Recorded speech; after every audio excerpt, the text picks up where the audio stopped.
तो मतलब Arrhenius equation जो आपको लास्ट स्टडी करवाई थी वो क्या था, K is to A dot e, यानी कि ए इंटू ई रेस्ट पर माइनस ई अपॉन आर इंटू टी।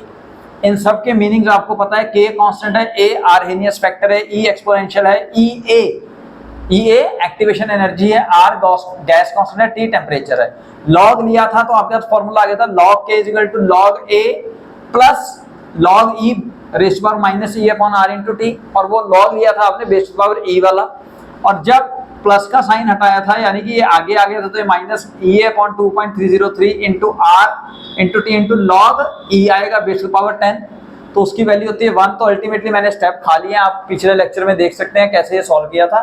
तो log K इक्वल टू ये आगे आ गया माइनस ई upon 2.303 R into T plus log K।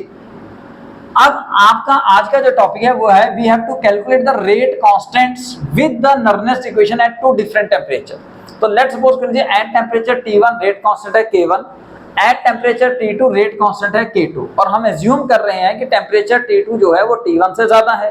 तो अगर टेम्परेचर T2 ज्यादा है तो हम एज्यूम करते हैं कि भाई रेट कांस्टेंट भी टेम्परेचर T2 पे ज्यादा हो जाएगा, तो T2 पे T1 के हिसाब से K2 की वैल्यू इंक्रीज कर जाएगी।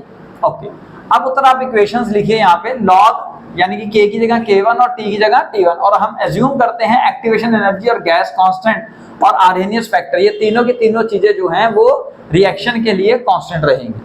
तो log K1 is equal to minus EA upon 2.303 R into T1 plus log A। Suppose ये फर्स्ट इक्वेशन बन गई उत्तर। इसी तरह से सेकंड इक्वेशन बनाइए, log K2 is equal to minus EA upon 2.303 R into T2 into log A। और अगर log के नीचे बेस में ना लिखा हो तो हमने क्या एज्यूम करना है कि बेस टू पावर 10 है, वैसे यहाँ पे मैंने लिखा है। अब आप सब्ट्रैक्ट करेंगे फर्स्ट को सेकंड में से, यानी कि 2 - 1, तो जब आप 2 फर्स्ट को सेकंड में से माइनस करेंगे तो मतलब यहाँ पे नेगेटिव साइन आ जाएंगे, तो log A कट जाएगा। तो EA upon 2.303 R into T2 negative का, और ये माइनस माइनस प्लस हो जाएगा। सर कहने का मतलब क्या है, log K2 minus log K1 is equal to minus EA upon 2.303 R into T2, ये माइनस माइनस क्योंकि साइन चेंज हो जाएंगे सब्ट्रैक्शन की वजह से, plus EA upon 2.303 R into T1। अब आपको पता है log x minus log y होता है तो वो हो जाता है log x अपॉन y, तो यहाँ पे x और y की जगह K2 अपॉन K1 पुट कर दीजिए। So log K2 upon K1 is equal to EA upon 2.303 R common लेके अंदर आ गया 1 upon T1 minus 1 bye T2। जब इसको सॉल्व करोगे तो आपके पास फॉर्मूला बनेगा log K2 upon K1 is equal to EA upon 2.303 R into T2 minus T1 upon T1 into T2। इसको याद करने का तरीका, सर ज्यादा डिवाइडेड बाय कम रेट कांस्टेंट में, ऐसे ही ज्यादा माइनस कम। So this could be the formula for rate constant at two different temperatures. अब उत्तर ऐसा है, बेसिकली रेट ऑफ रिएक्शन जो है वो अप्रोक्सीमेटली डबल हो जाता है with each 10 degree rise in temperature. आपने अप्रोक्सीमेट मेथड भी देख लिया जहां पे हमने टेम्परेचर कोएफिशिएंट स्टडी किया था, और आप लोगों ने साथ ही साथ में एक्यूरेट मेथड भी देखा आर्हेनियस इक्वेशन की मदद से। अब कुछ ऐसे भी रिएक्शंस हैं, कुछ ऐसे भी केसेस हैं जहां पे रेट ऑफ रिएक्शन या रेट कांस्टेंट जो है वो डिक्रीज भी कर जाता है विद इंक्रीज इन टेम्परेचर। तो इसके दो बहुत कॉमनली नॉन एग्जांपल है, बहुत पॉपुलर है। First, oxidation of nitric oxide, तो NO की ऑक्सीडेशन करेंगे with oxygen to give NO2, आपने बैलेंस कर लिया। अब यहाँ पे ये पाया गया विद एक्सपेरिमेंट कि अगर आप टेम्परेचर इंक्रीज करोगे, अगर आप टेम्परेचर इंक्रीज करोगे तो ऑक्सीडेशन ऑफ नाइट्रिक ऑक्साइड जो है वो डिक्रीज कर जाएगी, यानी कि स्लोप नेगेटिव आ जाएगी। क्लियर हो गया पुत्र? इसका रीजन ये माना जाता है, या रीजन ये है because it has a negative temperature coefficient. इसका जो टेम्परेचर कोएफिशिएंट की वैल्यू आती है दैट इज नेगेटिव हियर। ठीक है जी। सेकंड केस आप देखिए बैक्टीरियल डीकंपोजिशन का।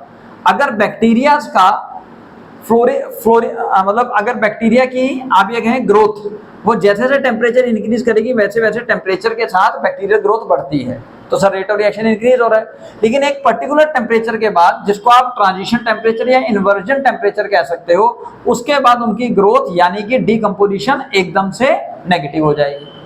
मेरी बात समझ आ गई पुत्र? तो ऐसा आप जनरल एग्जांपल में भी देख सकते हो। यहाँ पे टेम्परेचर कम है, इसीलिए हम खाने वगैरह को बैक्टीरिया से बचाने के लिए फ्रीजर में रखते हैं। जब टेम्परेचर डिक्रीज हो जाता है तो रेट ऑफ रिएक्शन डिक्रीज हो जाएगा।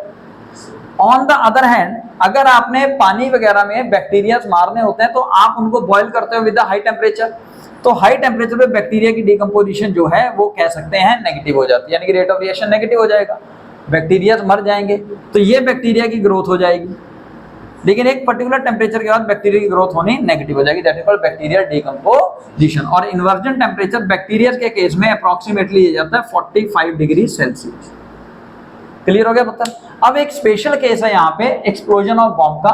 एक्सप्लोजन ऑफ बॉम्ब भी एक स्पेशल केस है, इसके अंदर रेट कांस्टेंट या रेट ऑफ रिएक्शन जो है with increase in temperature increase करेगा, लेकिन एक पर्टिकुलर टेम्परेचर के बाद वो सडनली एक्सप्लोड कर जाता है, यानी कि सडनली रेट ऑफ रिएक्शन कितना हो जाएगा, ऑलमोस्ट इनफाइनाइट की तरफ चल पड़ेगा, जिसकी वजह से इतनी ज्यादा एनर्जी प्रोड्यूस होगी कि वो उस बॉम्ब को एक्सप्लोड कर देगा, उस मटेरियल को एक्सप्लोड कर देगा। So this explosion of bomb is also a special case in which rate of reaction actually not directly proportional to the temperature।